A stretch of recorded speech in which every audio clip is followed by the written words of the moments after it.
Break के बाद आप सभी का बहुत स्वागत है सी न्यूज़ भारत में। नमस्कार, मैं हूं रत्ना। वक्त हो गया उत्तर प्रदेश बुलेटिन का। बात होगी फर्रुखाबाद की, जहां भारतीय किसान यूनियन महात्मा टिकैत ने अपनी 12 सूत्री मांगों को लेकर कलेक्ट्रेट में प्रदर्शन किया। साथ ही बात होगी हमीरपुर की, जहां नीट पेपर लीक मामले और राहुल गांधी के समर्थन में कांग्रेस कार्यकर्ताओं ने विरोध प्रदर्शन किया है। तमाम खबरों पर विस्तार से चर्चा करेंगे। फर्रुखाबाद में भारतीय किसान यूनियन महात्मा टिकैत ने अपनी 12 सूत्री मांगों को लेकर कलेक्ट्रेट में प्रदर्शन किया। संगठन के पदाधिकारियों ने नगर मजिस्ट्रेट पारुल तरार को ज्ञापन सौंपकर विभिन्न मुद्दों के समाधान की मांग की। भारतीय किसान यूनियन महात्मा टिकैत के राष्ट्रीय उपाध्यक्ष प्रभाकांत मिश्रा के नेतृत्व में कार्यकर्ताओं ने कलेक्ट्रेट पहुंचकर प्रदर्शन किया। ज्ञापन में माध्यम से भारत अमेरिका समझौते को रद्द करने, केंद्रीय शिक्षा मंत्री धर्मेंद्र प्रधान को पद से हटाने और छात्रों पर हुए लाठीचार्ज के जिम्मेदार अधिकारियों पर कार्रवाई की मांग की गई। इसके अलावा शंकरपुर गांव में घरों के ऊपर से गुजर रही बिजली लाइन को हटाने, किसानों को पर्याप्त मात्रा में उर्वरक खाद उपलब्ध कराने समेत अन्य मांगे रखी गईं। इस दौरान संगठन के राष्ट्रीय उपाध्यक्ष प्रभाकांत मिश्रा, मनीष मिश्रा, परशुराम, सुरेश, उमा शंकर, कुलदीप और मोनिका दीक्षित सहित कई कार्यकर्ता मौजूद रहे। क्या मामला है, किस मामले क्या हुआ है? आज मामला है जो कि जंतर मंतर में जो छात्र अपनी मांगों को लेके जो पेपर आउट हुआ था उसको लेके जंतर मंतर में अपना प्रदर्शन कर रहे थे। उनपे वहाँ के दिल्ली की पुलिस ने, वहाँ के शासन ने ये छात्रों पे जो लाठीचार्ज किया और उनकी मांग थी शिक्षा मंत्री को हटाया जाए। जो पेपर रोज रोज आउट होता है, पता नहीं शिक्षा मंत्री किसके हाथों से ये पेपर को बिक्री कर देता है, आउट कर देता है। उसकी मांग को लेकर छात्र वहां बैठे थे, जो निहत्थे हाथों से छात्रों पे लाठीचार्ज किया गया। इसलिए पूरे प्रदेश में आज मुख्यालय पे और हमारी जिले में हर तहसील में आज प्रदर्शन हो रहा है किसानों का। ये हमने समर्थन दिया, भारतीय किसान यूनियन महात्मा टिकैत जी ने समर्थन दिया है छात्रों को। ये इसका आंदोलन आर पार की लड़ाई छात्रों की लड़ी जाएगी और इनको हक, जब तक ये शिक्षा मंत्री बर्खास्त नहीं होगा, ये आंदोलन किसानों का नहीं रुकेगा किस कीमत पे। दूसरी बात, जो अमेरिका और भारत में जो समझौता उसको भी रद्द किया जाए, ये भी हमारी इसमें मांग है। राष्ट्रपति के ये जो ज्ञापन जा रहा है, एक जिला अधिकारी के लिए जिले का ज्ञापन है, तो तमाम जिले की समस्याएं हैं। जैसे शंकरपुर माधोपुर में बिजली की समस्या, जो लट्ठा एक आबादी के क्षेत्र में निकले हैं, कई घटनाएं भी हो चुकी हैं और उसको बदलने के लिए इन लोगों ने एप्लीकेशन दिया था, सुनवाई नहीं हो रही। इसका भी आंदोलन जिले पे लड़ा जाएगा। ये इनसे अधिकारियों से आर पार की लड़ाई होगी, सरकार से भी होगी। 2027 में ये किसान बताएगा कि निहत्थे छात्रों पे या अमेरिका का समझौता कैसे होता है। ये 27 में किसान बता देगा। ये 27 में चुनाव आएगा, उसमें ये किसान बता देगा अपने वोट की ताकत से कि अब सरकार को उखाड़ फेंकने का काम किसान करेगा। कल देर रात तक धरना चला। फर्रुखाबाद से सी न्यूज़ संवाददाता आदेश की रिपोर्ट। हमीरपुर में नीट पेपर लीक मामले और राहुल गांधी के समर्थन में कांग्रेस कार्यकर्ताओं ने विरोध प्रदर्शन किया। दर्जनों कार्यकर्ताओं ने कैंडल मार्च निकालकर सरकार के खिलाफ नारेबाजी की और केंद्रीय शिक्षा मंत्री धर्मेंद्र प्रधान के इस्तीफे की मांग की। सदर कोतवाली क्षेत्र में कांग्रेस कार्यकर्ताओं ने हाथों में तिरंगा, कैंडल और बाबा साहब की तस्वीर लेकर मार्च निकाला। प्रदर्शनकारियों ने नीट पेपर लीक मामले की निष्पक्ष जांच और जिम्मेदार लोगों पर कार्रवाई की मांग उठाई। इस दौरान कांग्रेस कार्यकर्ताओं ने सरकार के खिलाफ जमकर नारेबाजी की और शिक्षा मंत्री धर्मेंद्र प्रधान से इस्तीफे की मांग की। प्रदर्शन को देखते हुए सुरक्षा व्यवस्था के लिए सदर कोतवाली पुलिस समेत भारी पुलिस बल तैनात रहा। पुलिस प्रशासन पूरी तरह अलर्ट मोड पर रहा। प्रदर्शन शांतिपूर्ण तरीके से संपन्न हुआ। विगत कई वर्षों से जिस प्रकार देश में पेपर लीक की समस्याएं आ रही थी, जब इस वर्ष नीट पेपर में उस पेपर लीक की पराकाष्ठा हो गई, तब हमारे देश के कोने कोने से सैकड़ों हजारों युवाओं ने जंतर मंतर से संसद तक का फ्लैग मार्च निकालने का कहीं न कहीं निर्णय लिया, जो कि संवैधानिक था, संविधान को अधिकार देता था और पूर्णतः कानूनी था। परंतु इस कायर सरकार ने छात्रों के ऊपर लाठी डंडे बरसाए। उन छात्रों के ऊपर जो अपने हक और अधिकार के लिए, पेपर लीक की मांग के लिए, उसमें जांच के लिए कहीं ना कहीं आंदोलन करने जा रहे थे। अब लोकतांत्रिक गणराज्य में यदि संसद के बाहर प्रोटेस्ट नहीं होगा, प्रधानमंत्री के यहाँ प्रोटेस्ट नहीं होगा, तो आप बताइए व्हाइट हाउस में प्रोटेस्ट होगा? किस प्रकार छात्रों को मारा गया, किसी के सिर फूटे, किसी का हाथ टूटा, किसी के कपड़े फाड़े गए, कई बच्चे घायल हैं। आज मैं न्यूज़ देख रहा था, एक बच्ची तो आईसीयू में जीवन मरण से जूझ रही है। तो अब आप इस समय देख सकते हैं कि वो देश के आम आदमी के बच्चे हैं, वो नौजवान इस देश का भविष्य हैं, उनको इस प्रकार मारा गया, पीटा गया। वो शिक्षा की बात करने जा रहे थे। नीट पेपर को इस प्रकार सरकार द्वारा, धर्मेंद्र प्रधान के दो लोगों द्वारा बेचा जा रहा है। 15 लाख 20 लाख रुपए इस तरह करके बेचा जा रहा है और छात्रों को कहीं ना कहीं गुमराह किया जा रहा है कि पेपर लीक हो गया।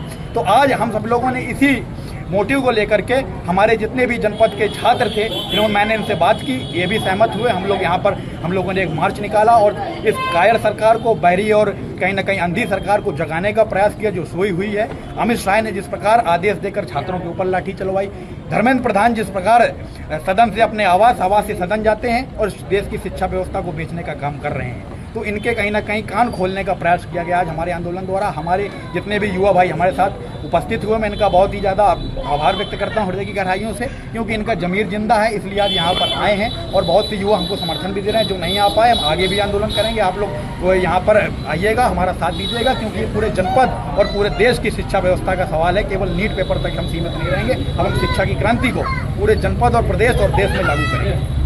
आप लोगों ने प्रदर्शन किया है, क्या उद्देश्य है? जो प्रोटेस्ट हो रहा था जंतर मंतर में लगातार 20 से 22 दिन से, बच्चे बहुत शांतिपूर्वक वहाँ पे प्रोटेस्ट कर रहे थे।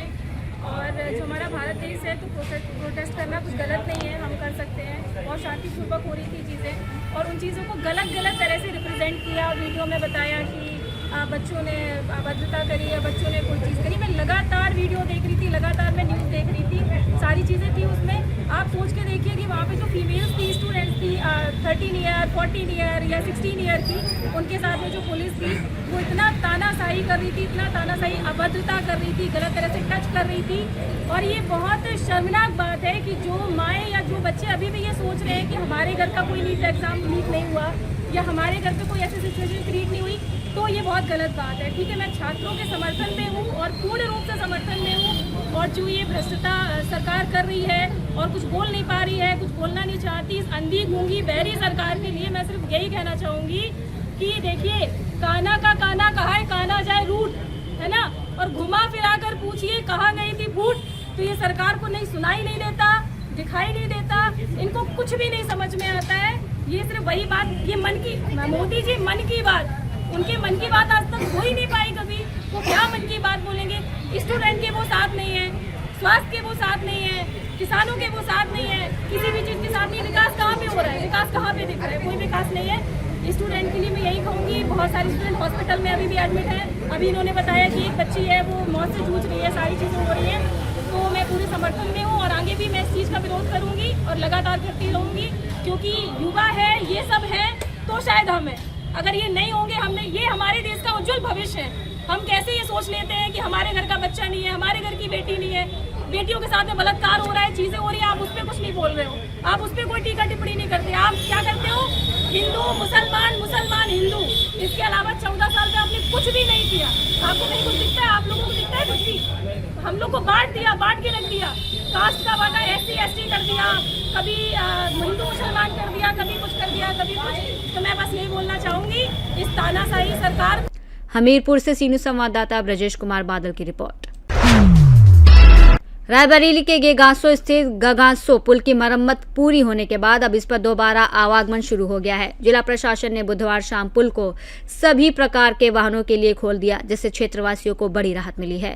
गंगासो पुल के क्षतिग्रस्त होने के बाद केंद्रीय सड़क अनुसंधान टीम की जांच के आधार पर 12 जुलाई 2025 को जिलाधिकारी के आदेश से यातायात बंद कर दिया गया था और इसके बाद NHAI की ओर से करीब 1 किलोमीटर लंबे पुल की मरम्मत का कार्य कराया गया। लगभग 1 साल बाद मरम्मत पूरी होने के बाद जिला प्रशासन ने पुल से आवागमन बहाल कर दिया। पुल खुलने से स्थानीय लोगों, वाहन चालकों और आसपास के क्षेत्रों से आने जाने वाले लोगों को बड़ी राहत मिली है।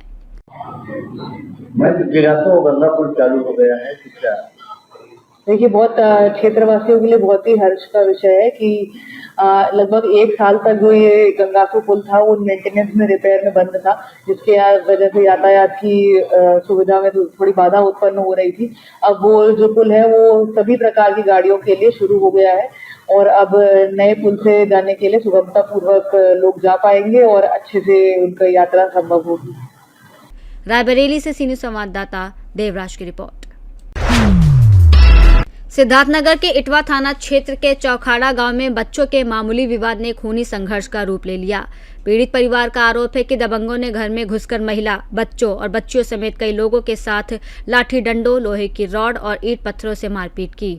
घटना में आधा दर्जन लोग घायल बताए जा रहे हैं। पीड़ित परिवार के मुताबिक विवाद के बाद दूसरे पक्ष के लोग उनके घर पहुंचे और गाली गलौज करते हुए हमला कर दिया।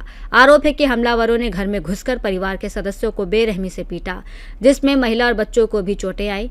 पीड़ितों का कहना है कि घटना को करीब 1 सप्ताह बीतने वाला है, लेकिन आरोपियों के खिलाफ अब तक प्रभावी कार्रवाई नहीं हुई है। उनका आरोप है कि पुलिस ने उल्टा पीड़ित पक्ष पर ही कार्रवाई कर दी। पीड़ित परिवार ने आरोप लगाया कि आरोपी लगातार धमकी दे रहे हैं और कह रहे हैं कि चाहे लाखों रुपए खर्च हो जाएं, फिर भी उन्हें नुकसान पहुंचाएंगे। वहीं घटना का वीडियो सोशल मीडिया पर वायरल होने के बाद पुलिस की कार्रवाई पर भी सवाल उठ रहे हैं। पीड़ित परिवार ने जिम्मेदार अधिकारियों से न्याय की गुहार लगाई है। क्या नाम है? मेरा नाम साजिदा है। सर कहाँ रहते हो, क्या मामला हुआ है आपके साथ? मैं चौखड़ा रहती हूँ। मेरे घर में 2 मेरे भाई हैं, तो वो दोनों आपस में लड़ रहे थे, तो मेरी अम्मी उनको बोली, डांट रही थी, इसलिए वो लोग समझे कि मुझे गाली दे रही हैं, इसलिए वो रात में बहुत झगड़ा करी और सुबह भी लड़ी। फिर उनके घर वाले ये धमकी दे रहे थे कि तुम लोगों को मैं मारूंगा, आके वहाँ से जहाज से आऊंगा और मारूंगा।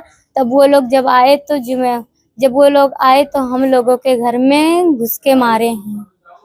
कौन लोग आए आपके मारे? 4 लोग थे, बाहर से आए हैं। एक का नाम अप्पी है, दूसरे का नाम नूर आलम है, तीसरे का नाम मेराज है और चौथे का नाम अतीकुर रहमान है। वो लोग हम लेडीज पर हाथ उठाए हैं। मेरी अम्मी को मारे, मेरे अब्बू को मारे, मेरे चाचा को, मेरे चाची को, मेरे भाइयों बहनों को, सबको घर में घुस के मारे हैं और लेडीज भी वहाँ थी, सब लोग मिलके मारे हैं। और हम लोगों को कुछ पता नहीं था, वो लोग प्लान बना के आए थे बम्बई बाहर से मारने के लिए। किस चीज से मारे? हम लोगों को लाठी से मारे हैं, पाइप से, ईंटे से, सबसे, और धमकी अभी भी दे रहे हैं कि मारेंगे। क्या कह रहे हैं?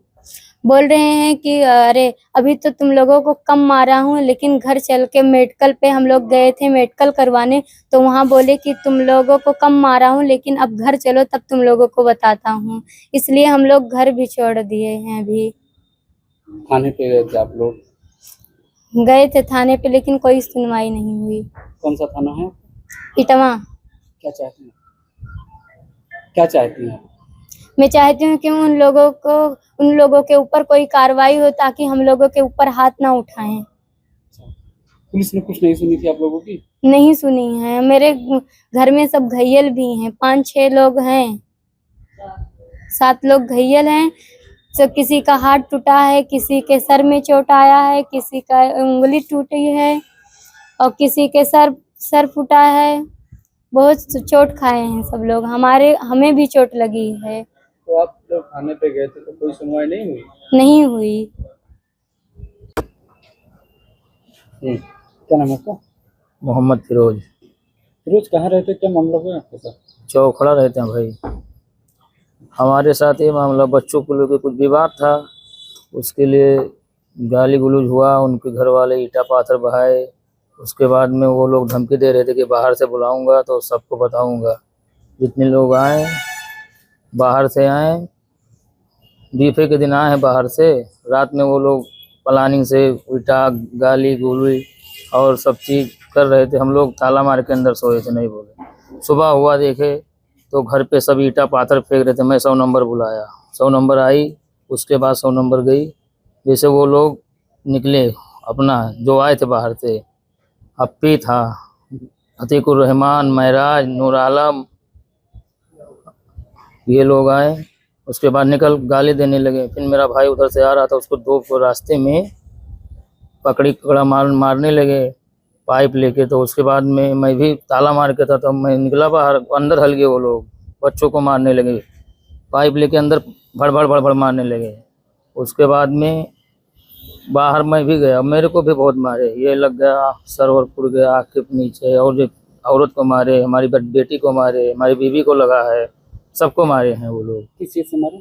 पाइप से, डंडा से, ईटा से, जो चीज पाए सबसे मारे वो लोग। और कौन लोग थे, कहाँ के थे? अरे वो 2 लोग बम्बई थे और 2 लोग इधर कहीं छावन, वो 4 लोग आए थे साथ में। एक का नाम था अप्पी, एक का नाम था अतीकुर रहमान, एक का नाम था महराज, एक का नाम नूर आलम, और ताहिर बुलवाए थे। वो बोले थे कि उनको आने दो तो बताता हूँ। ताहिर कौन? ताहिर अतीकुर रहमान के पिताजी हैं, अप्पी के चाचा हैं। वो लोग मारे, फुल प्लानिंग बना के मारे। सुबह 5 बजे की घटना है। उसके बाद में वो लोग बहुत मारे भाई, बहुत मारे, बच्चों को तक मारे, घर में हल गए, पाइप लेके पट मारने लगे सबको। थाने पे गए थे? थाने पे गए थे मैं। उसके बाद में थाने पे ये हुआ, मेरे को बैठा दिए, मैं बैठा था, खून मेरे सर से निकल रहा था। उसके बाद में इटवा में पट्टी के लिए 11-12 बजे भेजे हैं, पट्टी हुआ। उसके बाद में सिरसिया हमको मेडिकल के लिए भेजे हैं, 3 बजे सिरसिया मेडिकल के लिए गए हैं। उसके बाद सिरसिया से लौटने के टाइम चौकी में उतार लिए हमको, चौकी में उतर गए हैं। वहाँ से जो दरोगा की गाड़ी वो लोग को पकड़े थे, विपक्षी पार्टी को, लेडीज लोग को, उसको लेके जा रहे थे बैठा के। बोले कि तुम लोग रुको, उनको करके आते हैं तब तुमको ले जाते हैं। आधा घंटे बाद वो लोग फिर आए, हम लोग को बैठाए हैं। उसके बाद में बोले कि जमानत करो, तो जमानत हम कराए हैं। जमानत क्या चाहते हैं? अब हमारे साथ ना इंसाफ़ी हुआ है, हमको इंसाफ चाहिए। ये कल अस्पताल में भी बोला, एक वो अप्पी जो है बोला भी कि पैसा लगाऊं, 10 लाख लगाऊंगा तब बताऊंगा। अभी कहाँ पैसा खर्चा किया हूँ, 10 लाख लगाऊंगा। अप्पी जो आया है बम्बई से, वही बोला है, धमकी दे रहा था कल। फिर भी मैं कुछ नहीं बोला।